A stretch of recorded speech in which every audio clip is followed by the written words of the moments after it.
All right.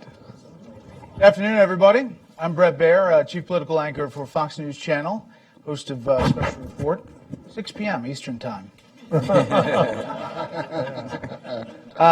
Moderating this panel today, and it's very timely, obviously, about Russian influence, interference, past, present, and future. We have a great panel with us to talk about all angles of this, and we'll talk about the different aspects of it. Obviously, in the news today, as the president just took a question about it in Poland. Let me introduce the panel. First of all, Michael Doran, Senior Fellow at the Hudson Institute. Michael Pregent, Adjunct Fellow here at Hudson. David Tafuri, he's a partner at Denton's law firm. And Hannah Thoburn, a Research Fellow at Hudson Institute. And all of them come with various previous expertise on this issue generally and some different thoughts about different sides of it. Let me start with this one question just kind of down the row. Can we stipulate that Russia meddled in the 2016 election? Tried to interfere with the caveat that there's zero evidence that any votes actually were changed, but did do so this past election? Yeah, absolutely. But the extent of it's been exaggerated. Absolutely, but I think they failed at it based on the outcome. Yes, the January 6th report from the intelligence agencies is pretty clear, and I think nobody has come up with anything to refute it. Yes, but with the ultimate goal of undermining the confidence of the American people in their democracy. So the president today was asked about it, and he said, quote, "I think it could very well be Russia, but I think it could very well be other countries. I think a lot of people interfere." He then kind of went on and said, "I don't think anyone really knows." And I guess, Michael Pregent, the question is, he's getting ready to meet with Vladimir Putin on Friday. It doesn't sound like this is going to be a top on his agenda. It should be. I don't like the language where you caveat who's responsible for what happened based on what we know from the intel community. But what I do like is that he gave a speech in Poland. And what I do like is that he's talking about putting the Patriot battery system back in Poland, which is a direct affront to Russia and kind of flies in the face of the narrative that somehow Trump is Putin's puppet. David, CIA Director Pompeo said it's pretty clear about what took place, that Russian involvement in efforts to hack information and have impact on American democracy, it's something America needs to take seriously. Is there a sense that the president is taking it seriously? I thought he was until this morning. I thought his comments this morning in the press conference were pretty astonishing. Maybe he was jet lagged, but it seems like in all this time since he said last fall that it might have been Russia or it might have been a 400-pound person sitting on their couch, he really apparently hasn't progressed in his view and his belief as to who is responsible, which is really, really astonishing. And he seems to be off pace with the rest of his administration. I would note that Secretary of State Tillerson conceded on May 14th on Meet the Press that it was clearly Russia, in his view, that was responsible. He's, of course, looking at the same intel reports that led the intelligence officials in the Obama administration to conclude on January 6th that Russia was seeking to interfere in the election, and it was doing so with a specific purpose of trying to hurt Hillary Clinton's chances of prevailing. Everyone else seems to be in an agreement on that in this administration, in the last administration, except perhaps the president. All right, so Michael, is this interference abnormal, something that we as a country should worry about and the president should be pressing Vladimir Putin on Friday? It's a new normal with the Russians. I mean, it wasn't abnormal during the Cold War, the attempt to undermine Western institutions. We got used to Russia not behaving in this way, and it's kind of returned to form. I don't think we should be talking just about interference in the election. We should be talking about the expansion of Russian power across the globe, in Syria, in Ukraine, their active measures throughout Europe and so forth. I agree with what Mike said. The key here is that the president made these remarks in Poland. He's not going to say Russia interfered in the election, because to admit that in the current context, when he has so many people in the media here saying that he colluded with the Russians, it's tantamount in his mind to saying that he was to an admission of collusion. But what he's doing is he is deterring the Russians to a much greater extent than President Obama ever did. And we need to think about deterring them across the board, not just in terms of their cyber activities. Hannah, there's obviously ongoing congressional investigations. There's now a special counsel, Robert Mueller. Was there an illegal act here? I think that's what those committees are set up to investigate. We don't know that. But what we do know is that there was some kind of interference, there was hacking, and it was done by the Russian government. And you're seeing, as Mike Doran mentioned, the emergence of a new pattern. You're seeing this in the French elections, the German elections that are coming up right now. You see a great amount of worry on the part of the Germans. And I think that, the problem we're running into is that President Trump seems to feel that by admitting and saying that there was Russian interference, he's saying that he's not a legitimate president. And I don't think anyone would agree with that. Even President Obama made it clear that Donald Trump is the rightfully elected president of the United States, and that this investigation should not call that into question. But I do think there's a larger question here, and I would love to see the president come out and really recognize that this is part of a larger problem that we're going to have to deal with for a very long time. And unless we start to recognize that, we're already going to be further behind in the learning curve than we already are. So are there two sides, or is this what everybody's saying? There's two sides here. These allegations of collusion with the Trump campaign and the Russians prior to the election, and then the concern about Russia activity overall. Michael, separate those two and go specifically to the investigations that are ongoing and the allegations of collusion. Well, there was a counterintelligence investigation initiated in June of 2015, or 2016, and against Mike Flynn. So that was the investigation, but it wasn't on Mike Flynn. It was on Russian intelligence attempts to try to co-opt members of the Trump team, surrogates. So that's the one part. The second part of this is I believe that the only time Russian interference actually became an issue was at 2:40 a.m. on 9 November when Hillary Clinton had lost the campaign. People needed to find some reason to justify it, and all of a sudden Russia, it was Russia, and then the Mike Flynn leak to the New York Times came out about this counterintelligence investigation initiated by the FBI. So you have collusion, but again, the reason I'm on this panel, we were all Russia guys before we were Al-Qaeda guys. Before 9/11, every intel officer was literally a Russia guy or a China guy. Guy being non-gender specific, excuse me. So the thing about this Russian interference is when you look at Ambassador Kislyak being the spy master, every intelligence officer in the West knows that that's not your lead recruiter for a source, meaning your ambassador. You use surrogates.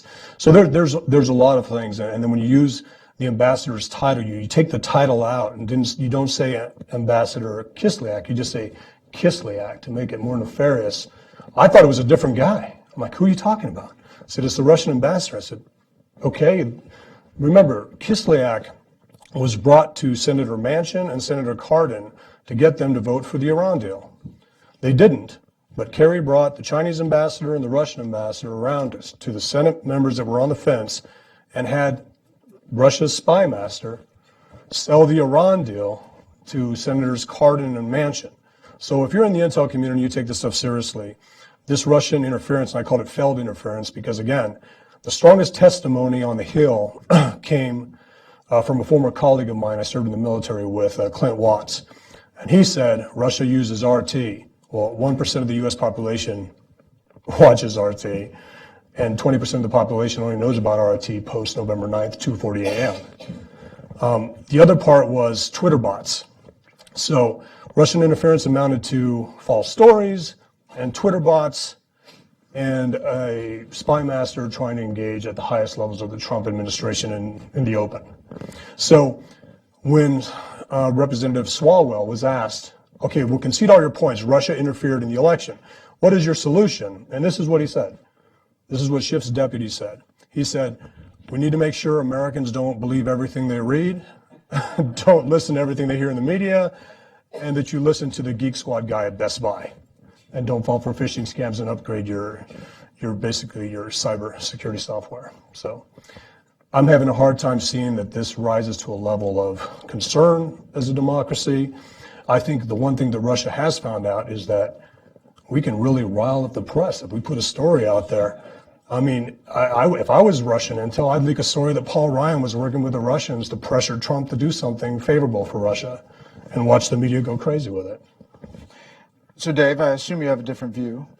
But what is the specifically to Michael talking about the collusion? You know, a lot of Republicans up on the Hill say it's a nothing burger. Some Democrats say not only is there smoke, but there's fire. And some Democrats have already started drafting articles of impeachment. So you have a pretty wide dichotomy of different views of collusion. Where are you? So I look at this through a different lens than my friend Michael. I look at it as a lawyer. And at the base of this, we do have a crime. Russian agents broke into the DNC's emails. That is a crime. It is a violation of the law in the U.S. And it is appropriate for that crime to be investigated. We also have a unanimous conclusion by the intelligence community that Russia was responsible for this. And now these investigations that are going forward, particularly the Special Counsel investigation and the two congressional investigations in the House and Senate Intelligence Committee, are very focused on what level of knowledge and or involvement did the Trump campaign have with respect to those underlying crimes. And we don't know the answer to that yet. But part of the reason we don't know the answer to that yet is because much of the evidence has not yet been collected. The Special Counsel's investigation has really just begun. They have hopefully have inherited the information and evidence that the FBI collected. And the House and Senate Intelligence Committees, while they've had a head start on the Special Counsel Committee, they don't have the same capabilities and experience in doing this type of very difficult, complicated investigation. So what I'm watching for is where will these investigations lead to? And there are a number of different ways that more evidence will be produced. One is from witnesses. And we know there are a number of witnesses who we have not heard from at all. That includes Flynn, that includes Manafort, that includes Page, and it includes others from Trump's inner circle. The FBI, the Special Counsel's office, is now talking to them. So one source of potential information about whether or not there was collusion will be these witnesses. And in particular, if these witnesses have criminal culpability, as some of them clearly do, Flynn, for instance, seems to have criminal culpability, they may be interested or willing to cooperate and provide further evidence. The other particularly important critical area for the focus of the investigations in the House and Senate and the Special Counsel is if there were financial ties. And we don't know the answer to that yet, but what we do know is that the Special Counsel has brought in investigators and lawyers with a wealth of experience in investigating and exposing financial fraud. They know how to track money. So will they or will they not find evidence of improper financial payments between Russia or Russian agents and the Trump campaign? Those are the things that really need to be the focus. And what I believe all of us should do, because at the base of this is a crime, an intrusion into our election process, is that we should all support that those investigations going forward in a fair, neutral way with all of the resources that they need. And we need to be patient about waiting for the evidence because it's going to take a while for it to come out. Michael. It's outrageous. It's a principle of law that you can't have an investigation of somebody without probable cause. There's no probable cause for collusion between the Trump administration and Vladimir Putin. We've had high-level Obama official after high-level Obama official tell us, including the director of the CIA, tell us that there's no evidence of collusion. That's interesting. You can't have a special investigator going around and rooting through all of the lives of people unless there's probable cause. That's number one. Number two, there's one crime that we have absolute evidence for, and that's the leak from a senior Obama official to David Ignatius on January 12th, saying that Flynn had discussions with Kislyak. That was a leak of classified surveillance intelligence, and which is a crime. So that is a crime that should be investigated, and that crime is not an ordinary leak, because it was a leak that was put forward in support of a lie. The lie being collusion between the Trump administration and the Russians. So it wasn't just a crime; it was also a huge abuse of power, and everyone seems to have forgotten this. That's where I want an investigation. Mueller has no right to be rooting through the files of every Trump official, hoping to find some kind of connection to the Russians. There's no evidence. He has a right because the Deputy Attorney General appointed him to do this. And the Deputy Attorney General may know more about whether there's probable cause or not than you do. The Deputy Attorney General, who's an appointee of President Trump, made that decision. The moment this became the most absurd Hollywood comedy is when Jefferson Beauregard Sessions III, senator from Alabama, was put in the frame of being a puppet of Vladimir Putin. That's the moment when we should have all said, what is wrong with this picture? This is ridiculous. It's totally ridiculous. Hannah, what about Michael's case that the only crime here is the leak? Look, I think the thing that concerns me the most is that this has really turned into a partisan squabble. Neither side, on the Republican side or the Democratic side, seem to be able to see this for what it is. It is part of a larger pattern that we in the West, we in the United States, we're sitting here spinning our wheels over what is a crime, what is not a crime, who has probable cause, who doesn't, which party is right, et cetera, and we're not focused on the actual danger to our country. If that is one thing that Russia is willing and able to do, and they're getting away with it, what says they're not going to try something bigger, something worse, something like the attack that just happened in Ukraine, something like some of the attacks that have happened, taking down the Estonian internet in 2007, infiltrating some of the electrical grids of countries in Eastern Europe. This is where it starts, and we're spending all of our time on this partisan bickering and not on the larger question, which is Russia interfering in our democratic processes. The other thing the president said this morning was he said he didn't know exactly who it was. He thinks it could be the Russians or other countries, but no one really knows, is the quote.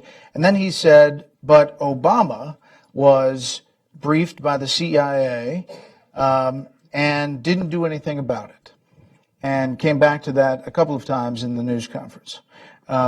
What about that answer by the president? I think it is inaccurate to say he didn't do anything. He did something, but it was very small and probably not enough. But I do think if you're in that position, if you put yourself in President Obama's shoes, yes, he probably expected Hillary Clinton to win. Frankly, most people expected Hillary Clinton to win. If you are President Obama at that point in time, you have a very difficult political choice to make. Do you come out and basically say that Russia is trying to elect Donald Trump and potentially throw the election one way or the other? Or do you let the election play out and see what actually happens? I think it's an extremely difficult choice to make. He made the choice in one direction. Maybe in hindsight, that wasn't the right choice. But it is, in fact, a very difficult choice that you have to ask about what role does the sitting president have in interfering in an election of his successor. Michael Pregent. I'd like to actually back up President Obama on this and say that he was probably briefed by his intelligence community, and he probably asked them, can Russia tilt this election?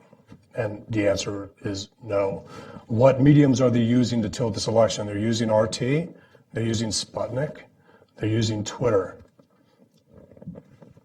Can they change the election? No, they can't.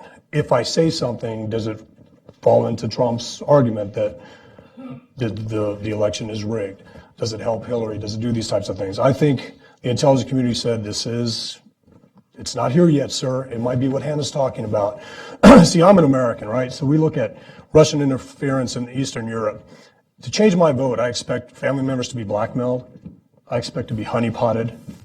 I expect invasion from Mexico to El Paso, my hometown. I expect things to happen. I expect the electrical grid in El Paso to go down to change my vote.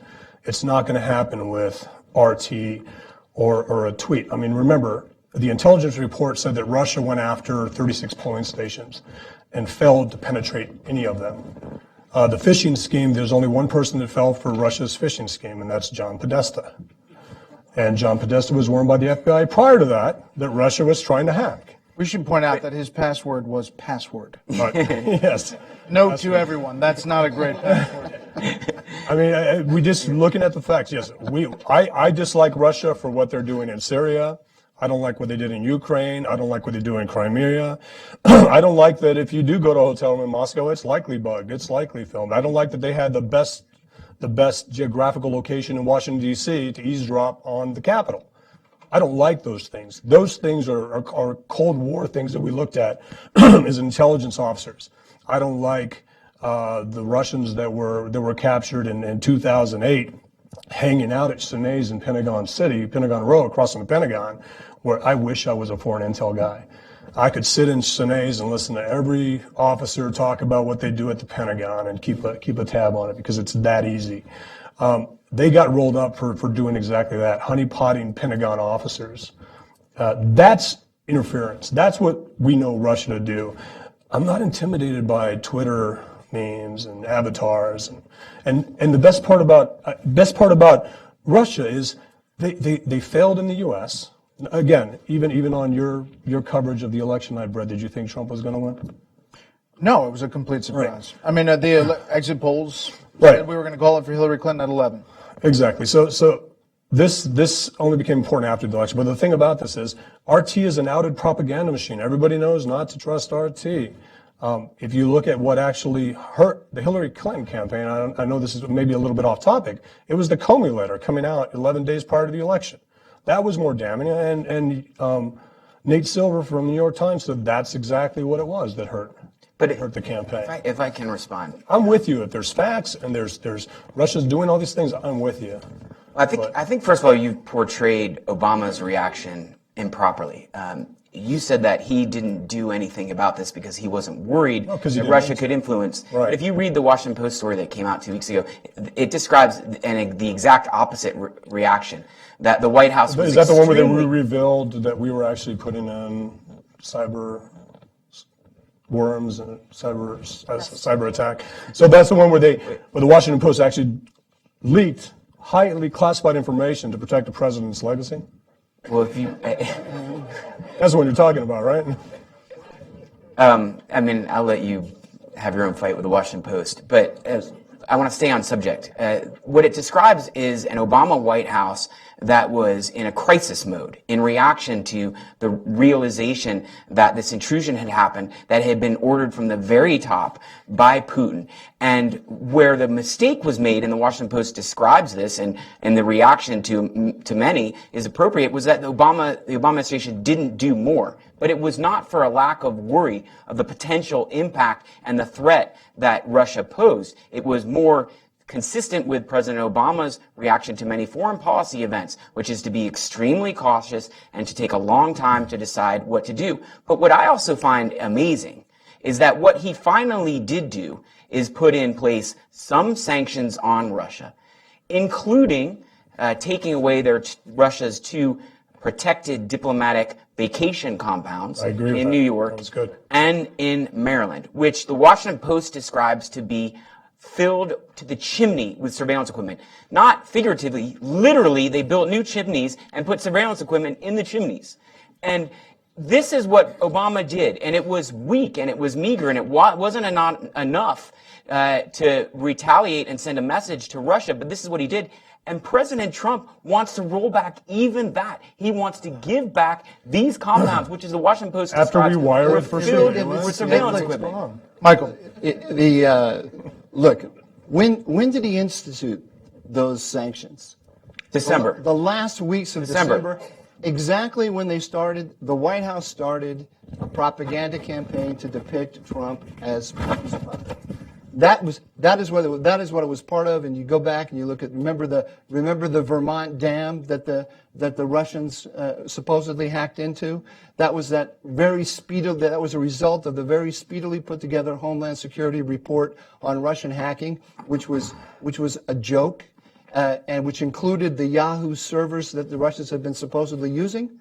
The administrator at the dam put into his defensive software the Yahoo server that then pinged as if the Russians, because it's a Yahoo server. Then when a dam employee went to check his email, it pinged as the Russians trying to conduct a cyber attack, and suddenly we have the White House reporter of the Washington Post reporting that the Russians are hacking. Right. So there was a huge effort by the Obama administration in the last weeks to raise this issue of Russian hacking when they did nothing for 8 years before. Let's not forget Hillary Clinton's reset. Let's not forget President Obama turning to Medvedev and saying that after the election he was going to be much more flexible. Let's not forget all of the intel that showed that the Russians were about to make a big muscle movement in Syria, and we did nothing.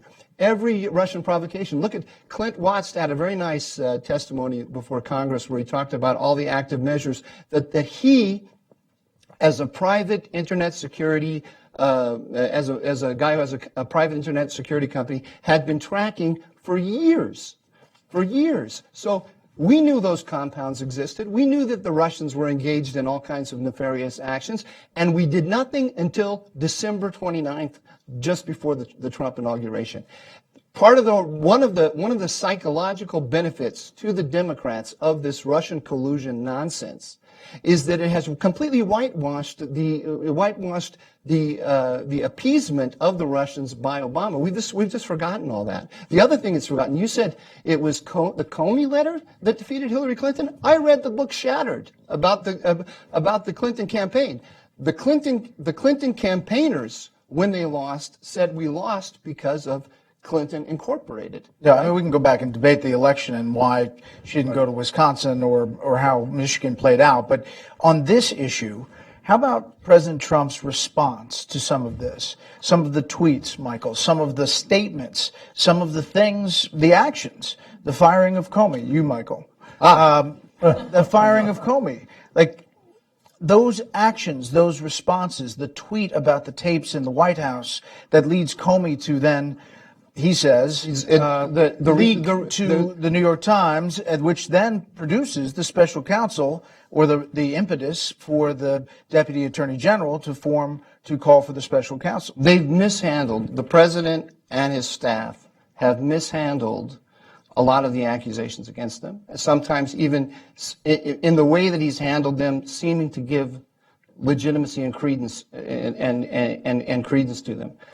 A lot of that I attribute to a lack of understanding of how Washington works and a lack of understanding of what the attack where the attack was coming from. What we have is a coordinated attack between elements in the press, elements in the bureaucracy, and sitting during the transition and now former Obama officials weaving this vast right-wing conspiracy. I don't even call it right-wing. This vast Trump-Putin conspiracy theory, which doesn't hold up under scrutiny. But remember, we had serious journalists, serious pundits back in December and January writing about Trump and Compromat.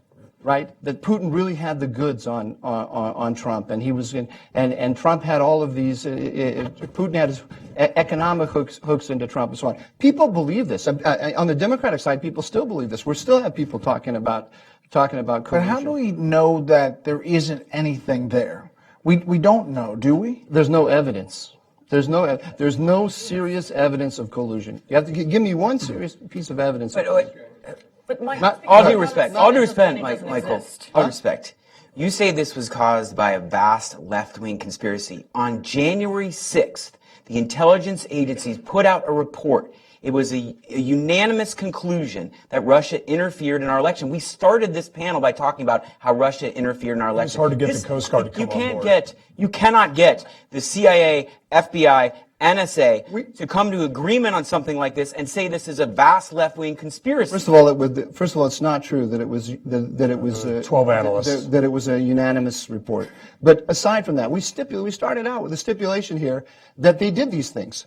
They probably hacked the DNC computer. They used their incredible prowess to get the password Podesta. And they use their bots and RT and other things to influence the election. But as Mike said, Vladimir Putin didn't have any ability to understand, to predict what was going to happen in this election that was better than Nate Silver's. The goal of all of that was to tarnish our institutions and to tarnish President Hillary Clinton, right? And to jump from there and to say, as Hillary Clinton did about a month ago, and suggest that there were Americans, meaning the Trump campaign, that were in cahoots with Putin to do this. They didn't need the Trump campaign in order to do these things. They do these things all around the world all the time, and we know all about it. So where's the evidence? Where's the evidence that Trump or senior members of his campaign, Jeffrey Beauregard Sessions, were trading information with Putin about how to defeat Hillary Clinton? And we already talked about that. There's an ongoing investigation. You don't know the evidence yet. I don't know the evidence yet. President Trump doesn't know the evidence yet. Only have the the people former inside director the of national intelligence and the finish. former director of the CIA saying, we had no evidence. Okay. Under testimony saying that. First of all, they also don't know all of the evidence either. The only group that has access to the information are the FBI. I could actually believe that. The old one. And more information is coming out slowly, and hopefully most of the information will not come out and will not be leaked. It will come out properly when the investigation is concluded. But for you to say that there is no evidence is just as silly as for someone to say there is evidence. I repeat, don't know yet. A fundamental article of our legal system is probable cause. There's zip. There's plenty of smoke. Go ahead, Hannah. There's often fire. Go ahead. I'm not saying there is fire, but it's worth investigating to see if there is anything connected. All right, talk about the smoke. Let's talk about the smoke. David, I'm going to hand this one to you because I'm an expert on Russia, not American politics. There is a Wall Street Journal article over the weekend regarding a Republican operative, Peter Smith, that was a fascinating read, and it is the closest, I guess, you get to a direct connection if it pans out to be true. David, do you want to weigh in on that? Well, what we know is that there was surveillance that gave the intelligence community and the FBI sufficient concern to open an investigation. That surveillance involved communications between Russia and Russian agents and Trump's inner circle. We know that. We don't know exactly what was said, but we know it was enough to give the FBI concern to open an investigation. Now, we also know that there are certain Trump inner circle characters who seem to be acting very strangely. This includes Flynn. This includes Manafort. This includes Page. This, yes, even includes Senator Sessions. And now, with President Trump having fired the head of the investigation, Comey, it suggests he is also worried about this investigation. He is clearly worried about this investigation. Now, I'm not going to go any further than that because I don't think it's proper for anyone to speculate as to what the evidence ultimately will show. But what we do have is a number of different people who had odd interlinking connections with Russia that deserve investigation and focus. And we have a number of people acting as if there may be something to hide. All right, let's just say, Michael Pregent, let's just say that we're not going to go down the road of collusion because we don't have all of the things they're looking at. But the other investigation that seems to be talked about more now is the obstruction of justice allegation against the president and the administration. Talk about that. Is the firing of Comey evidence of obstruction, knowing what we know now, knowing after that testimony? I'm dating myself, but does anybody here remember Terrell Owens? You didn't like him when he was on the other team. You loved him when he was on your team, but you knew the relationship was going to be very short-lived. That's Comey. You love him one day if he's coming after Trump. You dislike him the next day if he's going after Hillary Clinton. And the irony of the Comey firing is that 3 hours before he was fired, CNN did a hit piece on Comey about his testimony and how he messed up the number of emails that Hillary supposedly didn't, or that were classified. So 3 hours before that, Hillary was In his testimony the previous week, it was Right, about right. a story of, he talked about the numbers of emails and they had to come out with a correction to that testimony. And I found it interesting that 3 hours before that, CNN was criticizing Comey for incompetence and then yet bashing Trump for firing him 3 hours later. I don't think it was good technique. I don't think you fire a guy when he's watching the fact that he's been fired, or people, his audience can see that he's being fired on the screens behind him as he's talking to them. I don't think that's a good way to do things. That's how we should treat Putin. So look at how you're treating Comey, do that to Putin, and we're going to be good. So the thing about Comey being fired, again, it looked bad, but again, I truly believe there were advisors in his inner circle that said this might be a good thing. This may be what President Obama thought bringing Bo Bergdahl's parents to the Rose Garden to talk about Bo Bergdahl would have the same effect where people would be supportive of it. And I think there are advisors in his inner circle that thought firing Comey would actually be a good thing. It'd be a bipartisan thing because he was no hero of Democrats prior to that. Is the obstruction case solid, Hannah? I think, again, it's too early to tell. This is why we investigate things. This is why you have to sit there and actually go through all of the evidence to see if there is anything. I think, frankly, it's far too premature. What do you think the hiring of Robert Mueller and who he's hiring tells us about where that investigation is going? That, I think, is extremely interesting, and I think David made the very good point that it was the Deputy Attorney General, someone who was put into that position by President Trump, who then made the decision to hire Bob Mueller as the head or the lead counsel on this particular investigation. If you look at some of the people who Mr. Mueller has lined up, he does have a very formidable team of former prosecutors, lawyers, people who are experts in Russia, who actually speak the Russian language, who understand how all of this may work, if there in fact was anything, people who understand how Russian intelligence works. And I think he seems to have put together a very strong team.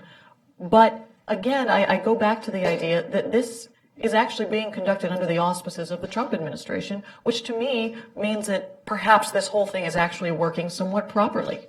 Same question to you, David. I think Just hired Preet Bharara.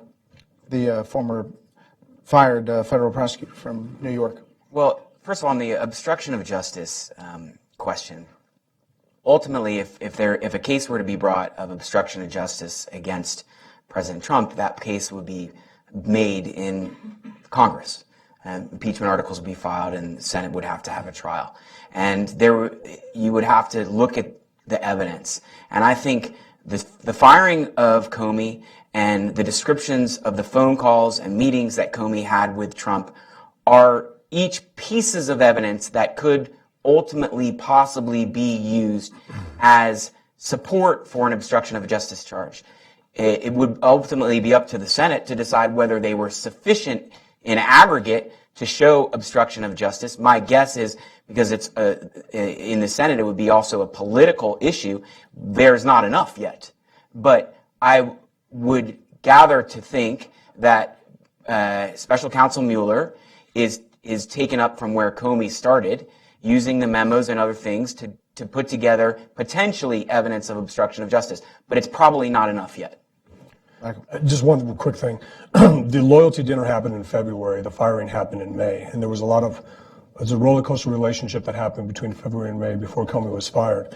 And as far as the tapes baiting Comey to come out and actually give the memo or leak the memo, I believe Trump was baiting the press by saying there were tapes. Putin had done it a couple weeks earlier when he said, if you want to have tapes of what happened in the White House, I can provide those to you.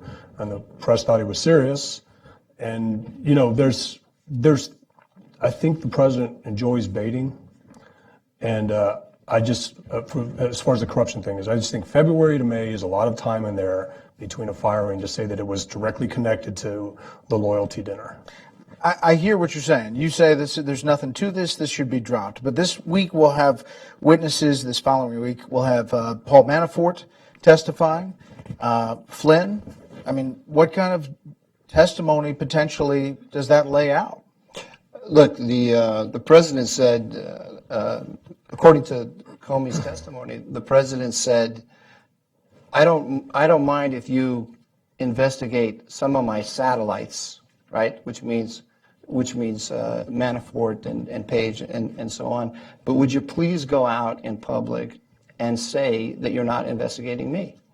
And he wouldn't do it, right? That's the essence of the problem between Comey and Trump, is that Comey went before Congress and said time and time again, I'm sorry, I cannot comment on ongoing investigations.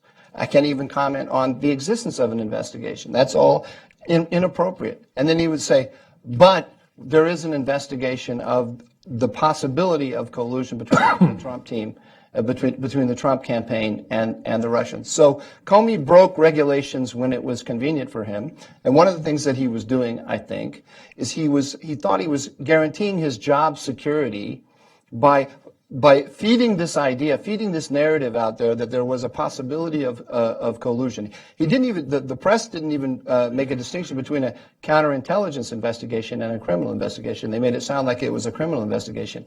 That's what was driving Trump nuts. And when Comey went and testified, and then once again dangled that out before the press, it drove him to the breaking point. A lot of people around Trump have shown some bad judgment. Flynn has shown bad judgment. Manafort has shown bad judgment. I don't know about Page.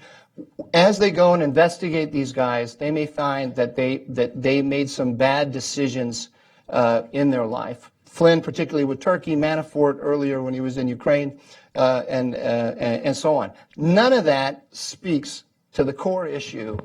Their bad judgment and some of the inappropriate, I would say, politically maladroit ways that the Trump administration has responded to these accusations. None of that shows probable cause of collusion. So they'll keep spinning this. They'll every little morsel they can get a hold of. Are you pointing to Dave and Hannah, or just saying people, they'll? Try to get them that way. Okay, got it. People to the left. Got it. But what testimony changes the dynamic? Does anything? What changes the narrative now? Well, you mentioned this Wall Street Journal article that came out, which I thought was very interesting. And of course, it's from the Wall Street Journal. I don't think Trump's called them fake news yet, but they're probably next. It describes a sort of shadowy relationship between a Republican operative, Peter Smith, and Flynn. And at least Peter Smith claimed he knew Flynn. And Peter Smith was out there trying to work with Russian agents to obtain access to Hillary Clinton's emails for the express purpose of using those emails to hurt her campaign and help the Trump campaign. That's what the article describes. It's, in and of itself, somewhat scandalous, although it doesn't show complete collusion. It suggests the possibility of collusion. But what I think is interesting about that story is not necessarily that story. We should point out that Peter Smith is no longer living, which is also an odd sort of part of the story. He was 81. 81. I know, he was 81. He was 81. Yeah. But he You don't died. have to, he died. Yeah. It's not That's odd. all I'm saying. When 81-year-old people I'm not die, su- it's I'm not- odd. It's actuarial. I'm not suggesting there was anything nefarious about his death, but he died 10 days after he talked to the Wall Street Journal, and that's a fact. But what's interesting to me about that story is how that's where this investigation could lead, not to that specific story, but that might have happened in a number of different ways. And it might not have just been Flynn who was engaging with shady characters who were in touch with Russia. And it could have happened at a time when the Trump campaign felt desperate, when they were down in the polls, where they thought they might lose, where they knew Russia had this capability, where you had President Trump saying openly on the campaign, inviting Russia to hack into Hillary Clinton's emails. And the question is, was there ever an improper communication or contact between a Trump inner circle person like a Flynn, but not necessarily a Flynn, and a person like a Peter Smith who truly was in contact with the Russians? And if that connection is made in other ways, then that would be the type of thing that could be evidence of collusion, that could give Robert Mueller sufficient concern to be more than probable cause to be evidence of a crime, to be more than probable cause of a crime, and to lead them to recommend prosecution. That's where this could go. Okay, I've known. But doesn't necessarily mean it will. I've known General Flynn for 22 years. This is a man who sat across from Al Qaeda fighters, sat across from Taliban fighters, was instrumental in targeting ISIS before it was named ISIS, and he. As a former intelligence officer, I would have no problem sitting across from Putin in Russia at an RT event. That's a separate issue. The 30,000 emails you're talking about, the ones that the FBI tried to get from the Clinton campaign, and they said they deleted them because they were personal in nature. Trump made the comment, Russia, can you help us find the 30,000 emails? I thought it was a joke. I took it as a joke, not as a please. I thought it was a funny joke. It was hilarious. And I think the FBI should have said, hey, that's proper intelligence sharing. We should probably engage with our Russian counterparts and see if we can get these 30,000 emails that we've been asking for. Now, Peter Smith, I don't want to give a lot of credence to this. He's a guy who says he knew Flynn. Nobody's ever been able to confirm that. And is a political operative, and there's 30,000 emails out there.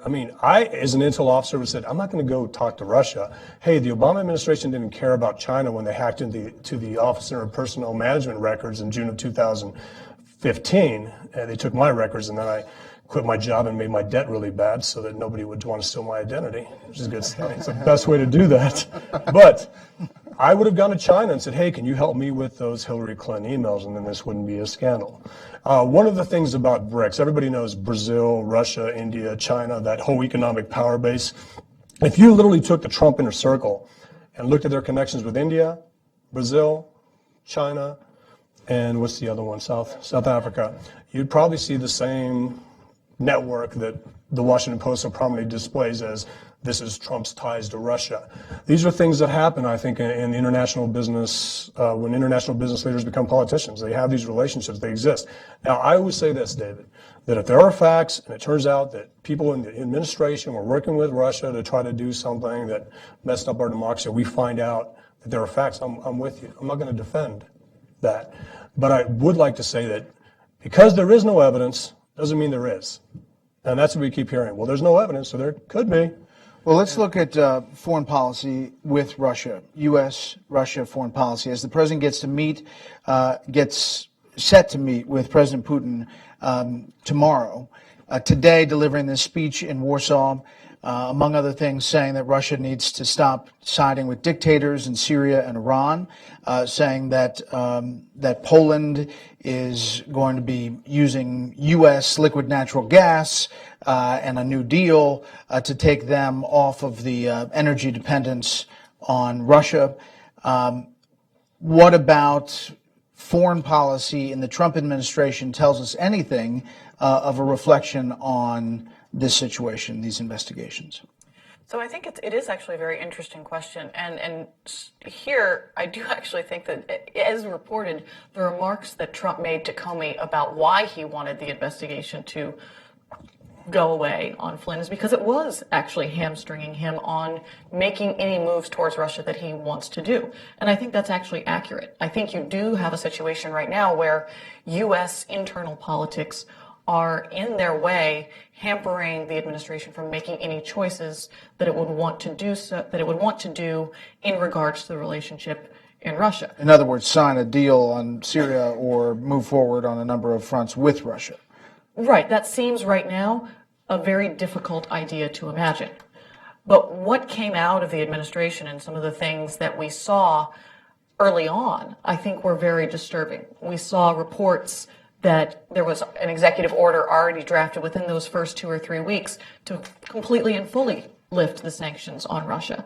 You've seen other stories about wanting to lift parts of those sanctions, including what Mike Pregent said that President Obama did do, removing those vacation homes and those surveillance-filled buildings that the Russian embassy owns here in the United States and kicking 35 embassy staffers / probably intelligence officers out of the country. You've seen the administration put out sort of trial balloons to talk about wanting to do these things, because I do think there has been, since the end of the Cold War, every U.S. president has wanted to do some sort of reset with Russia. I think it was Obama who called it that. But that's precisely the kind of idea that you saw from Clinton, that you saw from Bush. I think Obama made a huge mistake when he reset relations after what happened in Georgia in August of 2008. And frankly, President Bush did not respond very well to that crisis. And now you see a similar instinct from President Trump.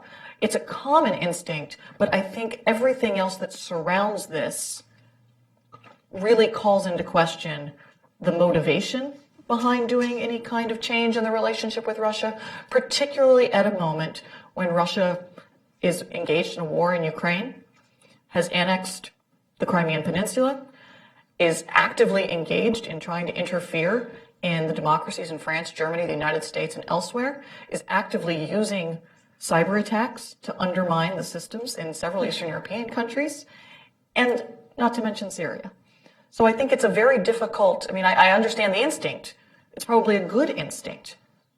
But the situation is not the right one. The timing is not the right. So down the panel here, what are the chances that the president brings up the election interference in the meeting on Friday?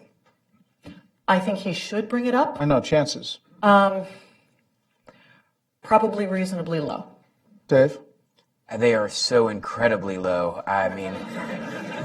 Michael? I'm just hoping we don't have a repeat of his conversation in the Oval Office with the foreign minister. Yeah. Michael? I think he'll bring it up and say, I can't believe they think that you guys interfered in the election. Which would be the worst thing to do. Yes. Oh, I totally disagree. He gave his answer. He just gave a speech in Poland. He's putting Patriot missile battalions in Poland. He's got the Poles screaming, Donald Trump. This is Poland, right? This is an anti-Russian move. I want to say something to Vladimir Putin. Now's the time to release the compromise. All those embarrassing sexual tapes you have of Donald Trump, release it now. Remember, there were people in this town, serious people in this town, who took that all very seriously. And look, Trump has returned some traditional military deterrence between us and the Russians. In Syria, he's done it. In Poland, he's doing it now. That's the most important thing. So, Dave, I guess the question is, for those who truly believe that this will lead to evidence of collusion and the obstruction of justice cases there, are they then making the argument that these moves that defy Russia in geopolitical sense are solely made in an effort to what? Well, I don't think anyone reasonable should be saying that this is going to lead to evidence of collusion. What they should be saying is this is suspect enough that we should make sure the investigation goes forward and we fully and completely vet the evidence to determine whether there was collusion. Now, there are some very strange things that have happened with respect to policy by this administration toward Russia. And it began, at least one of the most outstanding things was in July in the Republican convention when they suddenly completely changed the Republican Party's platform on Ukraine, which was just a bizarre thing for them to do. And it's never been, still has never been fully explained. And I'd go all the way forward to today, to the speech that President Trump gave in Poland today. And I disagree with what Michael Doran said. It was a decent speech. It had some negative things about Russia, but it was not very forceful on Russia. It didn't even mention the two or three most important things to Poland vis-a-vis Russia. It didn't mention the missile defense system. He did not mention it once. He did, actually. He did not mention it. He mentioned the sale of missiles, but he did not mention the missile defense system, which are two different things. And the missile defense system was started by Obama, not by Trump. You can't give Trump credit for the missile defense system that's being deployed in Poland and Romania. It was started by Obama, and Trump didn't even mention it. Let's hope he stands by it. But there's nothing in his speech today that suggests he will. He also mentioned that there are U.S. troops in Poland. He didn't mention that they are there as part of a NATO expansion to reinforce the borders with Russia, and he didn't mention anything about NATO expansion. Those are probably the most important things to Poland vis-a-vis Russia. So we really don't know what his policy is going to be on Russia. I will note, as a positive, he did say something about Ukraine, and he mentioned Russian aggression in Ukraine, and I have to admit that I was surprised that he did that because I thought that was important. Well, let me just push back on the Republican convention platform. You know, it was the Obama administration that chose not to arm Ukraine, and the Republican the end line still had arms to the Ukrainians, even after any changes were made. So, I mean, it's an important context of that moment in time at the RNC convention. But to your point, you think that he's not doing enough aggressively against Russia? No, absolutely. Look, I mean, if I can just sort of insert myself on this one, look, the European Reassurance Initiative that David was talking about, the U.S. troops that are stationed in Poland, that are doing exercises in Lithuania, Hungary, Romania, it's part of a NATO forward deployment that's on rotation, not permanent, but it will rotate every 9 months. That is something that did begin during the Obama administration, and it looks as though the Trump administration is going to keep it in place and potentially even increase its funding. Those are both very good things. But I think it's the rhetoric that sort of almost schizophrenic rhetoric that you see coming from the White House sometimes, and particularly Donald Trump, when he says one day, well, maybe Crimea, whatever, no worries, that doesn't bother me. And then 3 months later, he says that was a really terrible thing that Russia did in taking it away, and it's all Obama's fault, how horrible and awful.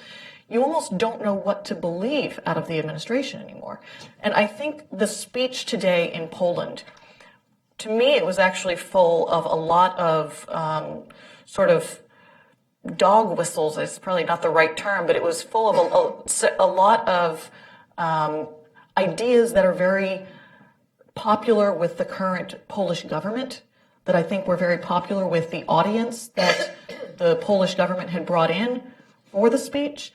And it didn't seem to be geared as much as I think we had hoped it would towards some of these bigger security questions. It was about Polish history. It was about civilization. It was about Europe and survival. And it almost seemed sometimes like Article 5 and that one sentence about Russian involvement in Ukraine was just sort of thrown in there. And remember, Poland is a nation that has a large border with Ukraine. This conflict really matters to them. And that was just really not included. What they got instead was a Polish history lesson. I feel like we're watching a different movie. Because I think they were very empowered by the speech, and they feel like they have a new committed ally in the United States. I think it's their interpretation of Trump's speech is more important than ours. He started his trip in Poland, his trip to Europe in Poland. And he talked about history, but he said, who are you? You're a people who has been erased from the map. Who did the erasing, right? The Germans and the Russians. This was an anti-Russian speech. Look, Trump, when I worked in government, it was common that as a staffer, I would take a tougher position than my principal, because my principal had to talk to everybody all the time. I think Trump operates according to the same idea. He's going to say nice, encouraging things about Putin and about the potential of the Russian-American relationship. Meanwhile, he's going to Poland, extolling Polish nationalism and the willingness of the Poles to stand up against their enemies. He's starting his visit in Europe from Poland. He's selling liquefied, or he's encouraging the U.S. LNG sales to Poland, which undercuts the mainstay of the Russian economy, which is the sale of oil and gas. So all of this, combined with the military positions that he's taken in Syria and elsewhere, all of this is a total reversal of the Obama outreach. And to see it as some kind of continuity is just I think, frankly, unsupportable. You're shaking your head. Yeah, no, all of those things that you said are generally correct, but I think that your conclusion is incorrect. And, you talk, if you really wanted to give a strong speech on national security, you could have done so. But 2 or 3 throwaway lines in a 37-minute speech do not a strong message create. And I think that's precisely how the Russians see it. The Russians are the ones that I'm thinking about this speech through. And that was not, through a Russian eye, a strong speech. That was a speech meant to build Polish-American relations, which is a good thing. That was a speech meant to potentially sell more natural gas, which is a good thing, but Yes, the natural gas that's coming from Louisiana to the port in the north of Poland. There's only been one shipment. Most of the natural gas is going to actually be supplied likely from Qatar, not from the United States. That was a largely We'll see if that continues. That we will. A different conflict entirely. But a lot of it, to me, is about trade. It's about building relations with a community that did vote very strongly for Donald Trump here in the United States. And it's not that speech, to me, if I'm thinking about it from the Kremlin. If you think the Polish American community helped deliver the election to you, then cutting a deal with Russia is not going to help you. Any way you slice and dice this, the vector all moves in one direction, which is the exact opposite direction, or nearly the exact opposite direction of the Obama administration. My colleagues here, my colleagues in Washington, who are so critical of Trump on this issue, for the last 2 months have been saying, yes, okay, Trump carried out the strike against the Syrian regime, but he hasn't affirmed Article 5 of the NATO Charter, and that was the big sign that Trump was soft on Russia. Hasn't affirmed Article 5. Today he affirmed it. Where did he do it? He did it in Poland. He did it in Poland. I can't even believe we're arguing this. If that's all we're asking for is a confirmation of Article 5, and we've set the bar so low. That's not all we're look. And I just want to note one thing: the decision to go to Poland, I think, was a very good decision for him politically, and hopefully it signals support for Eastern Europe and a pushback on Russia. But that wasn't evident, as Hannah said, from his speech. And I would also note that in Poland, there was a study came out last week, Pew Research Center, on how Polish people feel about Donald Trump and how he is on global affairs. And only 23% of people in Poland support him. That's down from 58% under President Obama. Notably, of 50 countries polled, one of the only countries where it's actually up from President Obama is Russia, where it's over 50%. It's over 63% of Polish Americans who live in the Rust Belt. And that's the thing that's great, but they don't have Russia on their border. Yeah, but they're concerned about the Polish homeland. I think those numbers would go up if the Pew Research Center did a poll tomorrow. After Maybe. the speech. They'd go up. You were going to say something else. What I was going to say about, to the Eastern European countries, affirming Article 5 is more important than affirming it with Germany and our traditional NATO allies, because they're the new members. They're the ones that want to be part of NATO because of Russian expansion. Mm-hmm. They want to be part of NATO because of Russian interference. They want to be able to look to the U.S. and say, help. So affirming it there, reaffirming it there is probably more important than having done it in front of our traditional NATO allies. And while it wasn't, he still should have done it, but this is important to the audience. This is very important to Eastern European countries. It wasn't explained in the speech very well, but that 3 Cs initiative, the states surrounded by 3 Cs, going from Croatia up to Poland, empowering them does degrade Russia's power in that region, doesn't it? It does, but that was not at all the impetus behind the trip. It simply happened to coincide. Frankly, no, look, Mike. No, seriously. Poland was not even the first choice for this trip. No, look, seriously. The president arrived for the meeting of the 3 Cs. He does not care about the 3 Cs. Are you telling me that the staffers in the White House didn't look into this and decide, yes, this is the signal that we want to send to this audience? They did not choose the 3 Cs initiative. They chose Article 5 in Poland on the day before going to the G20. And it happened to coincide. Okay, let's forecast this meeting between President Trump and President Putin. Do we get the President Trump who likes to be liked, or the President Trump who likes to be feared? Sorry. I was still thinking about that. I'll start with Michael Pregent. Okay. Trump's going to really like that he's about 10 inches taller than Putin. Yes. This is a contest of these are transactional presidents. Putin's it's gonna be great to watch him because he's gonna be staring into Donald Trump's chest, and Donald Trump's gonna make sure that that's the case, and then we're likely to see workout videos afterwards, like we saw with Putin and Obama. So I think it's gonna be great. I think these are 2 transactional presidents. I'd call them A-type leaders. They're gonna fill each other out, and everybody says Putin used to be an intel guy. He has the advantage. He knows how to study. Trump's unpredictable, even to Putin. It'll be fine. And the thing is, you're only an effective intel officer when nobody knows you used to be one. So, Dave? Oh, go ahead. Yeah, I think Mike is mostly right. I think I disagree with you a little bit on the importance of his 7 being- inches. But yes, the height is actually extremely important. There's a wonderful story from the Bush years when Condoleezza Rice was having a sit-down chat with President Putin, and he stood up to sort of try and intimidate her. They were sitting down, and she, of course, is wearing 5-inch high black stiletto boots, and so stands up in return and towers over him. And it was clearly something that he really didn't like. And Putin feels the sort of lack of height oddly acutely for a guy who's so powerful. But I do think you're going to sort of see the two men really dancing around each other, trying to figure out what advantages they may have over the other, whether or not this is an honest interlocutor.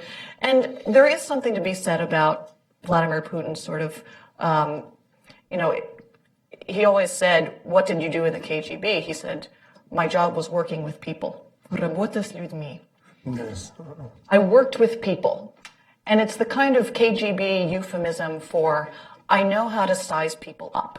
I see their weaknesses, I see their strengths, I know what they want, and I know what animates them.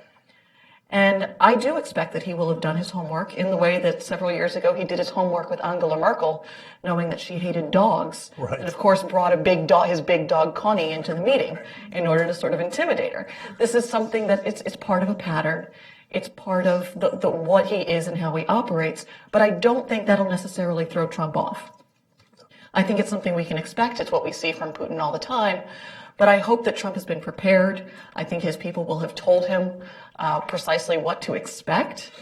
And I think you'll see a lot of dancing around each other and trying to size each other up and see who is this guy that we've been talking about so often. Their foreign ministers have met the presidents, but not the two men. We don't think. I mean, it was a question in the campaign. I asked him, and there was a kind of a strange answer. But anyway. I don't expect much from this meeting, but in fairness, I think with the first time two leaders meet in person, you can't accomplish much. It's about getting to know each other. I think that they'll have a very nice meeting. They have a lot in common. Hannah's story about the dog reminds me of a story that President Bush told about how when he was sitting with Putin, Putin talked about his big dog, and he said, my dog could rip your dog apart. Barney, Barney, the little dog. It'll be an interesting matchup. Maybe Putin should have in order to get over the height thing, he should suggest that they go shirtless horseback riding. Exactly. But I think Trump, I remember reading a long bio piece about Trump, about how when he met with the Chinese, when he was doing business deals with them, he was very concerned about the power dynamics. So I think he will have sussed this out just as well as Putin has. All right, let's go back to and wrap up with the investigation, where it goes from here, what the future looks like. We have more testimony next week. Where is the end game here, and is it in sight? This is going to go on for as long as they can milk it. The goal is Does the onus shift? Does the onus is shifting? The onus is shifting. To then already. producing evidence. The onus is shifting. We're seeing that Wall Street Journal piece was. I read that thing 3 times, and there's no there. And I think increasingly people are recognizing there's no there. But the Democrats are going to try to keep it up until the 2018 elections, because they want to put if they get a majority in the House in 2018, then they want to try to go for impeachment. Even if they can't do it, they want to tarnish the president with this. But as far as serious people looking at the evidence, it's already shifted. Dave?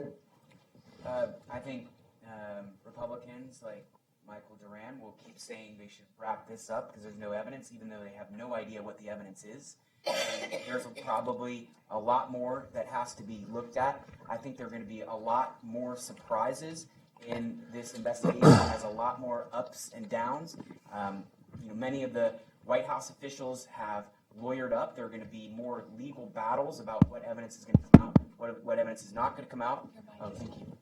And, That was intentional, actually. But The Russians. Hacked it.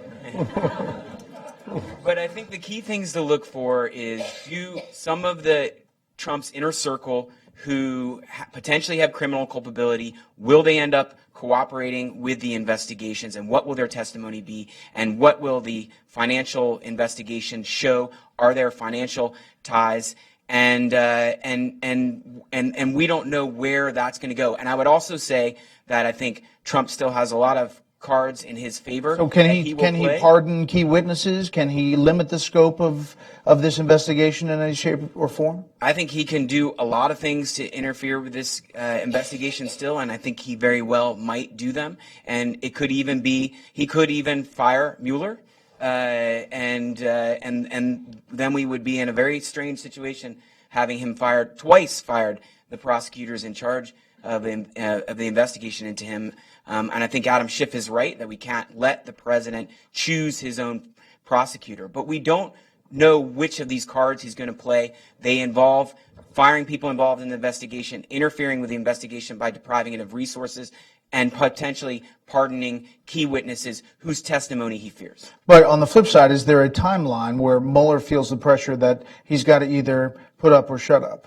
People like Michael are already putting pressure on him, so he will feel that pressure. I wish I could.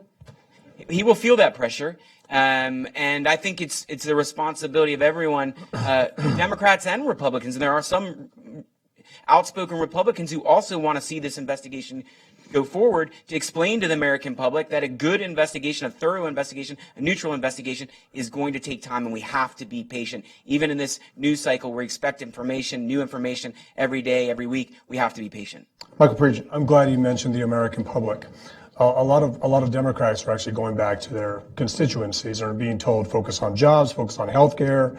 They're more concerned about what happens with the Affordable Care Act and what happens with the Republican replacement plan and jobs. The irony here is if the economy improves and continues to improve, then Mueller can take as long as he wants because there's not a lot of pressure to fix the economy. If health care is fixed, the irony is that these things can continue.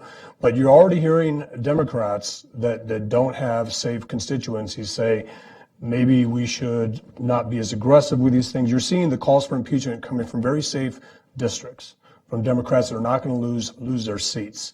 Again, if there are facts, I think everybody should rest assured that Russian intelligence tried to recruit Carter Page. If I brought Carter Page in as a source, I would be told to cut him. He's not who these are not the sources you're looking for.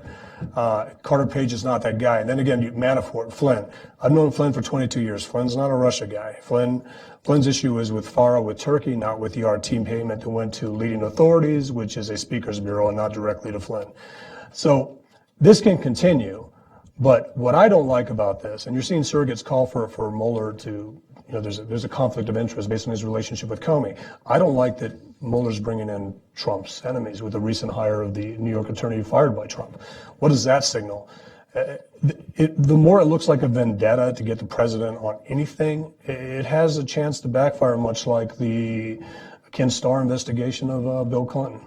But had Donald Trump been in Lake Como for 3 weeks without access to an iPhone, do you think that this would have been a different investigation? Absolutely. The thing is, so how do you translate a Trump tweet? I had the opportunity to go to the Italian embassy and talk to the deputy ambassador there, and he said, we told Rome, don't react to the tweets. Wait, there's policy there. Just wait, don't react to the tweets. So we should do the same here. Don't react to the tweets. One thing I want to say on Michael Flynn's unmasking. As a former intel officer, I would have been able to go and show President Trump Flynn's cell phone number and his geolocation. And I would have been able to say, sir, this is Flynn's cell phone number being intercepted in reverse targeting, where the intelligence community was looking at Kislyak. They picked up Flynn, and look at his geolocation. His geolocation is in downtown Manhattan. And that would generate a tweet. I can't believe the Obama administration is wiretapping my office. Because that's what raw intelligence shows. A geolocation of the cell phone intercepted. The cell phone is Flynn's known number, talking to a Russian guy, so there's no reason for a FISA court. You go after Kislyak, and then you try to catch everybody else in the net, and then you show the geolocation. And I think that's exactly what prompted Trump's tweet, based on some conversations I've had with people inside the National Security Council. Can I make a quick comment?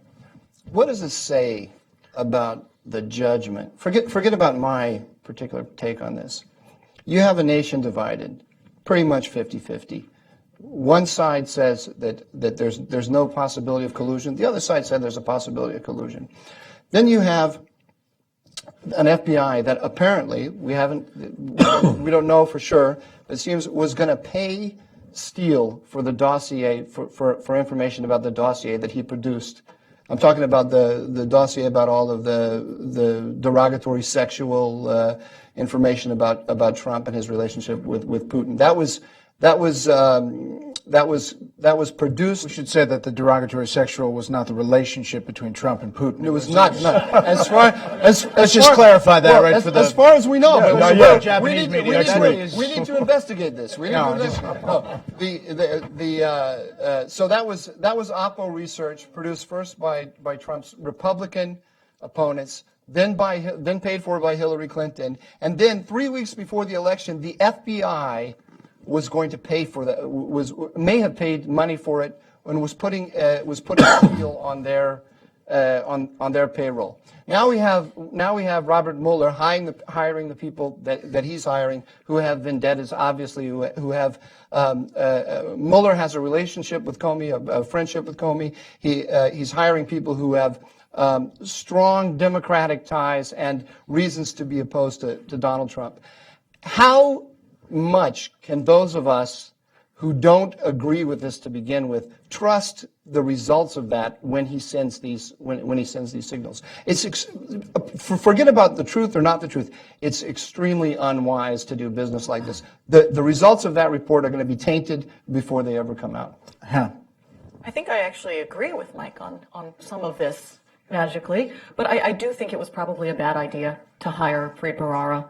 I follow his tweets, and I've seen some of the things he's said about President Trump and the investigation, and it doesn't seem to me a terribly wise idea for precisely the reasons that Mike laid out. Because if this investigation does turn up something, and if there are accusations or charges leveled, and the investigatory team seems stacked with people who are out to get Trump, it's going to have much less impact and be far less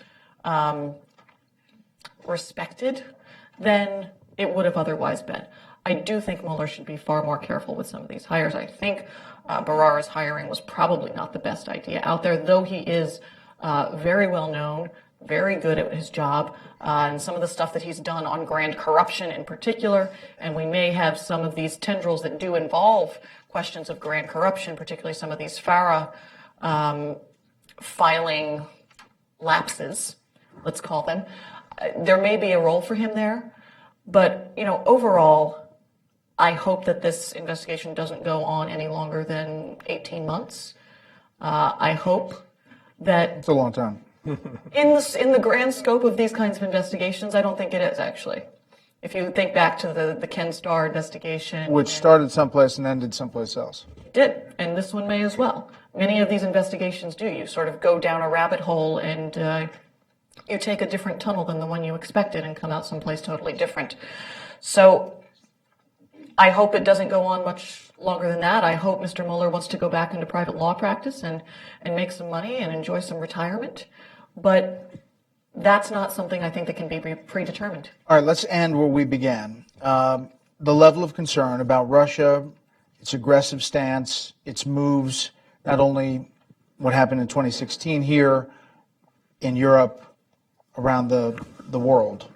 How concerned, geopolitical, foe-wise, should we be about Russia? We should be very concerned. The one thing that President Obama got right about Russia is that it's weak and it's vulnerable. Putin has built up this. He's like a guy with one huge bicep and everything else is weak. He's got his ability to threaten people militarily, carry out these cyber activities, and so forth. We have in our toolkit, we have all that we need in order to deter him and to undermine him. We just have to make the decision to do it. The Trump administration is moving in that direction. I wish they would go further, but they're moving in that direction. In the long term, the bigger problem is the rise of China. But Russia is a very serious foe, but it's one that we can handle. Michael, Pregent. I look at what Russia is doing in Syria and places like that. In Syria, I know the hope of the administration is that they can help us fight ISIS. They're there to keep Bashar al-Assad in power. And they're not there to help us defeat ISIS. So we should call them out on that. I have an issue that we look at a sarin attack that kills 86 people as a reason to intervene militarily, but we don't when Bashar al-Assad uses a barrel bomb or Russia uses white phosphorus and kills hundreds. We should look at those the same. As far as Russian interference here, we need to be on the lookout. We need to be on the lookout. I'm more concerned of how Russia can affect Senate passage of a bill or House passage of a bill by actually targeting members. It's hard to target the American public. It's hard to change votes in a machine. And it's definitely hard to use your outed propaganda station, RT, to be able to put things out. But do they start doing what they do in Eastern Europe? Do they start building these dossiers on American politicians to get them to sway a certain way? And that's what I'm concerned about. I'm also concerned about the hacks of polling stations. But again, like Mike said, we have offensive cyber weapons to be able to counter these things. And we also need to pay attention to what Russia's doing. But more so at this point in time, more so about Russia's doing outside of our country and in the region where U.S. Strategic goals are paramount to stability. Dave. Well, it's nice to end in agreement because I agree with both Michaels and their comments. Russia is a big threat to us. We are bumping up against Russia in so many different places around the world. The ones these guys mentioned, particularly Syria, but we see Russia has a role to play with respect to North Korea, and it could be constructive or it could be very, very harmful to us.